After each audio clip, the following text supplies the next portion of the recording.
senhores telespectadores, na nossa frente há campos intensamente verdes. Estão emoldurados por altas serranias. Estamos na terra de Lafões. A terra de Lafões era, na Idade Média, uma grande unidade, porque na Idade Média não havia, como hoje, nem distritos, mas havia essas unidades das terras. E a terra de Lafões era uma unidade na fronteira com os mouros. Por isso, ainda hoje está eriçada de torres fronteiriças. Hoje não, está dividida. A terra de Lafões divide-se pelo menos em 3 concelhos. Digo pelo menos porque, além disso, tem várias freguesias de outros concelhos.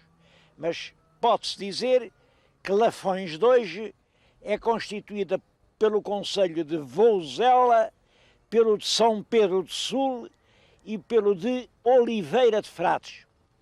Naturalmente que eu não vou poder falar de 3 concelhos ao mesmo tempo e vou começar por Vouzela. Até porque me parece que a cabeça da antiga terra de Lafões era aqui em Vouzela.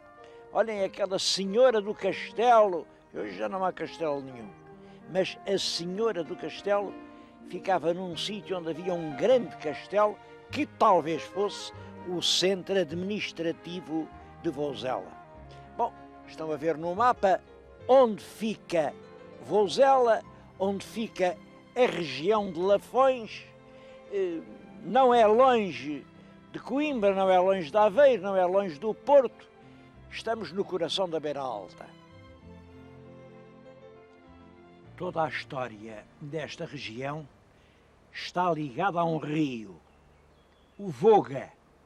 Eu agora estou a falar precisamente junto do curso do rio Voga.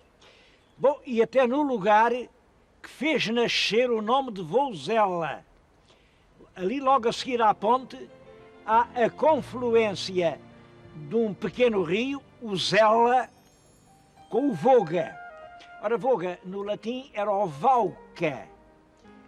No ponto onde o Vauca se unia com o Zela, surgiu o lugar de Vauzela, que deu a nossa Vouzela. Porquê é que o rio Voga era tão importante? Bom, isto é que é interessante. É que estes outeiros, estes cabeços que se veem ao longe, eram muito ricos em metais. Estanho, cobre, ainda agora ultimamente na Segunda Guerra Mundial apanhou-se ali imenso wolfrâmio. São, portanto, colinas metalúrgicas. E desde cerca de 1000 antes de Cristo há a notícia e há os documentos evidentes da instalação de comunidades no Alto dos Outeiros para explorarem os filões metalíferos. Essas aldeias, enfim, apanham o metal é escoado pelo rio até ao mar, e é no mar que barcos que vêm naturalmente do Mediterrâneo levam o estanho para fazer o cobre. Esta riqueza metalúrgica de há 3000 anos continua na época romana. Eu vou-lhes agora mostrar um local que mostra isso claramente. Prestem atenção a esta estrada. São lajes, grandes lajes. Estão aqui desde a época romana. É uma estrada romana. Ela vem de Viseu e vinha de Viseu até às minas do estanho.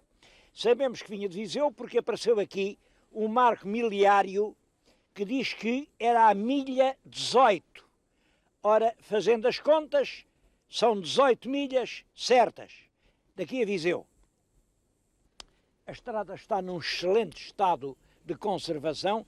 Se repararem bem, ali ainda veem a marca do rodado de carros de bois. É que a população de hoje ainda continua a utilizar esta estrada com os seus carros para ir buscar o mato. É uma estrada, ela pode ser do século I ou II depois de Cristo.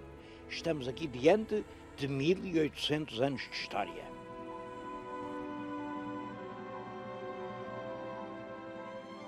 À beira da estrada romana, um pouco mais acima, encontram-se umas misteriosas ruínas. São estas que estão na nossa frente. Não sei a história delas, ninguém sabe a história delas. O povo diz que são ruínas dos mouros, mas dos mouros não são com certeza. O que se sabe é a lenda, e a lenda é de uma extrema beleza. A lenda relaciona isto com as guerras da Reconquista. Bom, a lenda é esta, ou melhor é contá-la, é a lenda da Dona Messia. Diz-se que, quando os mouros dominavam as Espanhas, os reis das Astúrias eram obrigados a entregar todos os anos um tributo ao califa de Córdoba. Imaginem, tinham que lhes mandar 100 donzelas. Das 100, 50 podiam ser raparigas do povo. As outras 50 tinham que ser damas da alta nobreza. E andavam então os mouros aqui, de terra em terra, a escolher as moças mais bonitas para as levar como um rebanho para os haréns do califa de Córdoba. Andaram por aqui, escolheram muitas, uma delas era a tal Dona Messia, e trouxeram-na presa. Ela esteve aqui nesta casa, estava aqui a chorar, quando o noivo dela, que era um cavaleiro chamado Guestansures, soube que ela aqui estava. Juntou um grande bando de cavaleiros, veio por aí, entrou por esse pátio, matou os mouros todos, só não conseguiu matar assim à primeira vez o rei Mouro, porque o rei Mouro também se defendia muito bem e partiu-lhe a espada. Então ele não esteve com bem as medidas. Arrancou uma figueira, com a figueira bateu na cabeça do rei Mouro e matou o rei Mouro com a figueira. Claro que depois o nosso cavaleiro casou com a Dona Messia e é daí que vêm todos os figueiredos. Aliás, o nome deste local é Figueiredo das Donas e é muito possível que tenha sido este topónimo que inspirou esta lenda de Figueiredo das Donas. De qualquer maneira, a lenda tem todo este interesse. Isto é assim uma versão provinciana da lenda galega da Batalha de Clavijo. Diz-se que o rei cristão era obrigado a mandar 100 donzelas ao rei Mouro, até que a certa altura os cristãos se sublevaram, disseram: não, a gente não entrega as moças. Os mouros vieram a uma grande batalha em Clavijo, os cristãos já estavam quase subjugados, quando se vê no céu emborrilhar-se uma nuvem branca, a nuvem aproximou-se, não era nuvem, era um cavalo, era um ágil corcel sobre o qual cavalgava a rédea solta, imaginem, nem mais nem menos que o Santiago. Santiago, claro, desembainhou a sua espada e à espadeirada matou os mouros todos. É daí que vem o culto do Santiago Mata-Mouros, o Santiago que se venera em Compostela.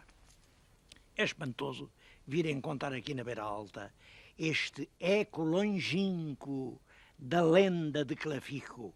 Mas esta lenda exprime muito bem os séculos medievais da região, os séculos XII, XIII, talvez mesmo XIV, em que aqui havia realmente um poder intermitente, eram terras ora em poder de cristãos, ora em poder dos mouros, onde os cristãos tentavam implantar o seu poder edificando torres onde se defendiam dos inimigos, visto que tinham lá a porta muito alta. É engraçado dar uma olhadela por essas torres. Vamos ver a primeira, que é a Torre do Decepado.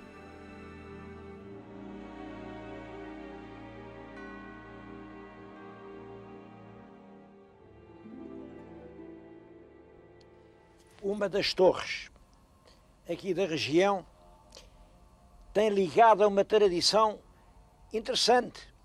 Diz aqui esta lápide que foi aqui nesta torre que nasceu e viveu nem mais nem menos que o Duarte de Almeida, o de Cepado. Como sabem, na Batalha de Toro, o alferes que levava a bandeira portuguesa foi atacado pelo adversário, que lhe quiseram arrancar a bandeira. Bom, mas ele segurou-a com força e então, com uma espada, cortaram-lhe um dos braços. Ele continua a segurá-la. Cortaram-lhe o outro braço. E diz a lenda, não sei, eu não estava lá para ver, que ele segurou a bandeira com os dentes. Ele sobreviveu à batalha, esse episódio foi verdadeiro e passou a ter um nome, o de Cepado. Bem, diz-se que foi nesta torre que ele viveu. Este facto não está rigorosamente comprovado, em todo caso, é certo que este monumento recorda o heroísmo de um português que não deixou arrancar a bandeira de Portugal. Acho que essa razão era suficiente para os monumentos nacionais não terem deixado chegar a torre a este estado de miséria. Sabem que ela antigamente era como todas as torres, tinha 4 paredes, agora já só está em 2. Bom, isto com mais 2 ou 3 invernos era uma vez uma torre.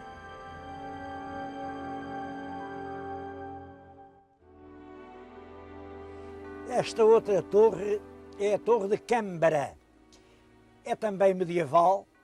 Ela já foi explorada cuidadosamente e sabemos que foi habitada pelo menos até ao século XVI, visto que apareceram aqui azulejos hispano-árabes. Bom, depois deve ter sido abandonada. Mas há outras. Há aí uma torre muito curiosa, que é a Torre da Alcófara. Estão a vê-la. A Câmara Municipal comprou aquelas habitações miseráveis à volta e está agora a transformá-la num centro de artesanato e de turismo, para explicar a região.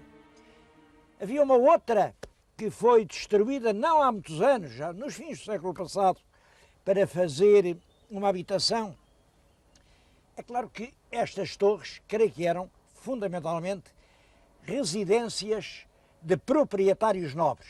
Mas no século XVI, as torres deixaram de ser confortáveis, acabou o tempo das torres e vai começar a época dos solares. Mas sobre os solares também lhes queria falar. O tempo dos solares está relacionado em Portugal com a expansão ultramarina. Foi gente que foi para a Índia, arranjou dinheiro, voltou, chegou à terra. Está relacionado também com o tempo da chamada corte na aldeia. Como sabem, durante a monarquia filipina, Lisboa deixou de ser uma cidade com rei e houve muitos nobres que, desgostosos, abandonaram a cidade e foram viver para as suas quintas, onde naturalmente não tinham casa.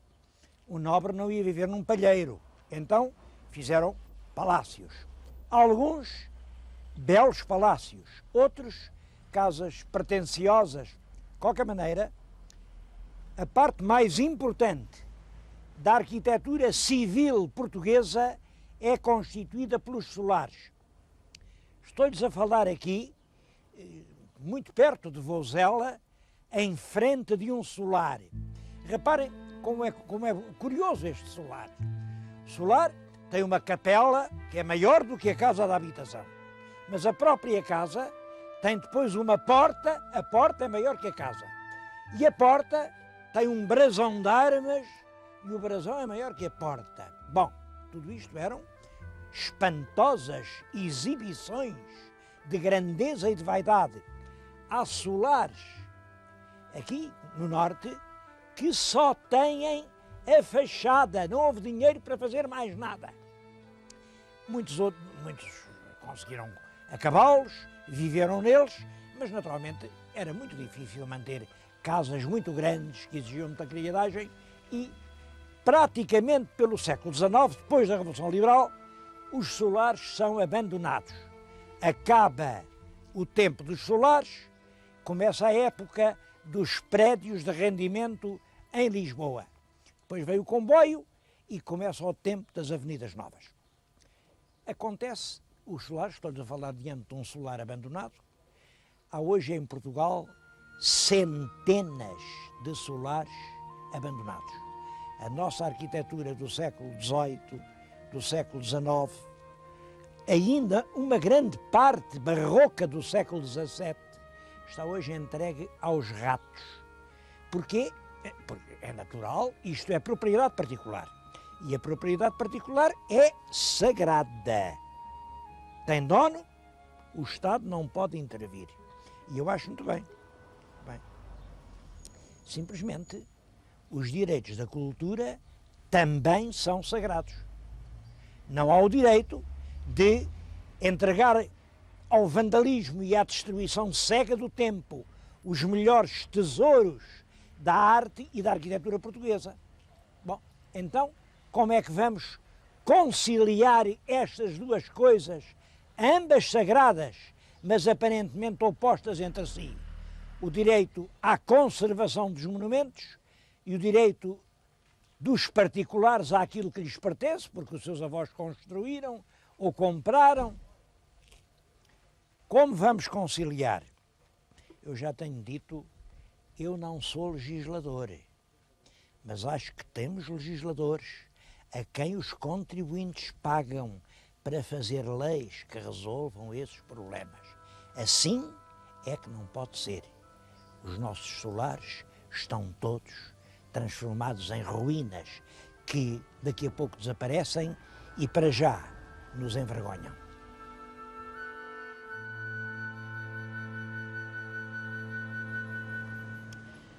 Até aqui falei-lhes de relíquias, de velhas torres, de minas abandonadas, de solares em ruína, e isto pode dar uma ideia completamente errada de Vozela, porque Vozela é o contrário disso.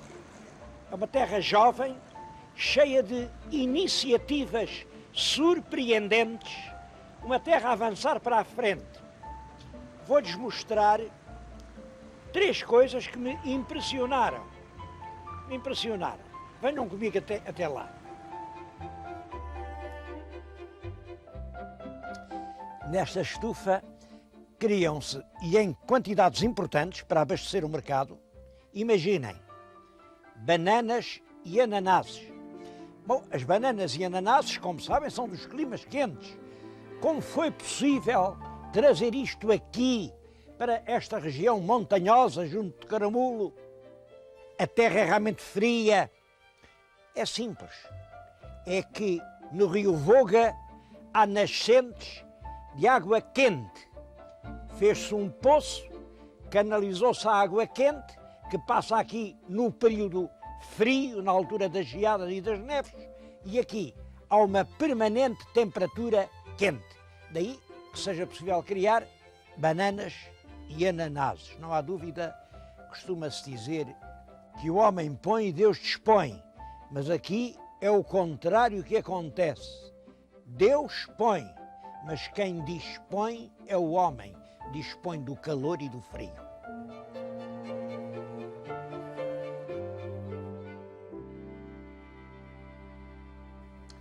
Bom, é claro que isto vir a encontrar uma produção de ananases em Lafões é contra todo o senso comum, é uma surpresa. Mas continuam as surpresas. Aqui também na região, agora estou na freguesia de Campia, venho encontrar uma fábrica medieval de papel. Como sabem, até ao século XV não se escrevia em papel, escrevia-se em pergaminho, que eram peles de animais. E nessa altura começou-se a ver que era possível moer moer o trapo de algodão e depois secá-lo e obter uma pasta, eu tenho aqui, obter uma pasta como esta, que, enfim, onde se podia escrever, e começaram-se a fazer livros em papel. Por desprezo chamavam-lhe o pergaminho de trapo. Ora bem, foi isto mesmo que uma empresária talentosa, a Ana Martins, que até já trabalhou para a televisão, veio para aqui fazer, numa do Pinhal, uma fábrica em que, por processos inteiramente medievais, consegue realizar esta pasta de papel. É claro, como calculam, isto é um papel de luxo, ideal para convites de casamentos, convites de exposições, convites de lançamentos de livros, convites de festas sociais de grande requinte. Bom, e faz-se aqui, é o único ponto em Portugal onde isto se faz. Digo o único ponto porque eu adoro estas coisas. Durante algum tempo ia de propósito à cidade de Amalfi, na Itália, onde há realmente uma coisa destas. E eu julgava que era preciso ir a Amalfi para encontrar papel igual ao papel da Idade Média. Afinal, não. Basta vir aqui a Campia, aqui no meio do Pinhal.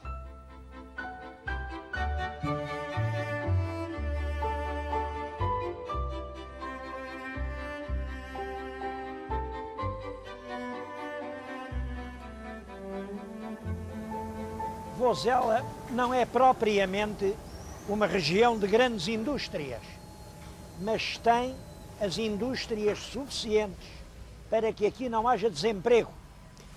Indústrias de polimento de mármores, de madeiras, mas eu escolhi uma fábrica que me parece especialmente significativa. É uma fábrica de confecção de vestuário masculino. Aqui, sobre estas mesas, passam por dia 5 quilómetros de tecido. Bom, e da casa saem por ano cerca de 200 mil fatos de homem. 200 mil. Bem, nada disso se vende em Portugal. São fatos para vender em Inglaterra, na Suécia, na Dinamarca, na França, em Israel, no Brasil e em Espanha. Porquê? É que a qualidade da manufatura portuguesa, a qualidade das mãos das nossas trabalhadoras é particularmente qualificada. Os fatos que saem daqui são apreciados pela sua qualidade. Eu estou a falar um pouco mais alto, porque é claro que é este ruído das máquinas. Isto tem um equipamento formidável só. Esta máquina que está atrás de mim está a cortar fatos e tem em baixo 96 peças de pano. Portanto, cada vez que corta uma manga, são 96 mangas, isto faz barulho. Mas parece-me importante isto. É a qualidade das mãos portuguesas. A nossa grande riqueza. Eu digo tanto isto. A gente não tem ouro nem prata, mas tem o povo português.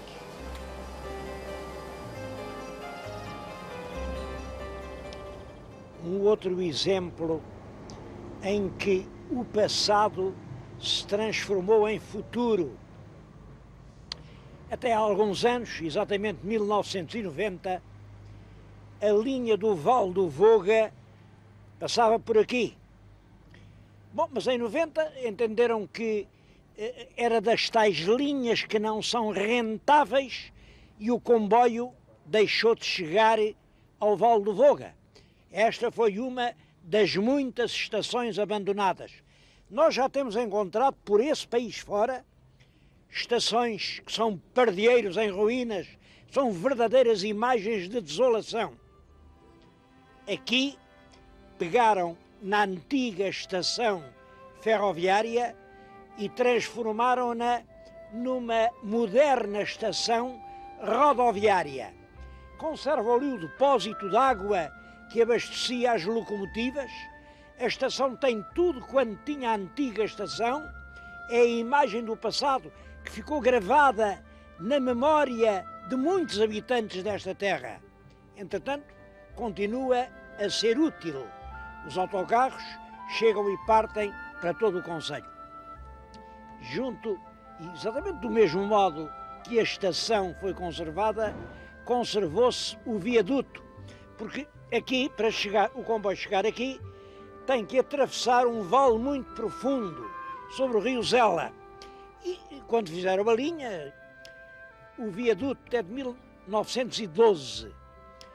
Para transpor aquele obstáculo, fizeram um grande viaduto, um viaduto muito bonito, que é uma espécie de emblema da vila. Claro, acabou a linha, o comboio deixou de passar, as guardas começaram a enferrujar, aquilo transformou-se num perigo. O Presidente da Câmara aqui de Vozela foi a Lisboa, foi lá falar com os senhores responsáveis pelo comboio. Olhem que aquilo pode cair. A resposta que lhe deram foi esta: olhe, para nós, tanto faz que caia como não caia. Aquilo já não serve para nada. Bom, a Câmara chamou a si o viaduto, que é hoje um passeio encantador. É um desafogo, aliás, um dos grandes mirantes sobre a Vila Progressiva. Acho que estes dois casos, o do viaduto de Vozela e o da velha estação da linha do Val do Voga, são exemplos a apontar a muita gente.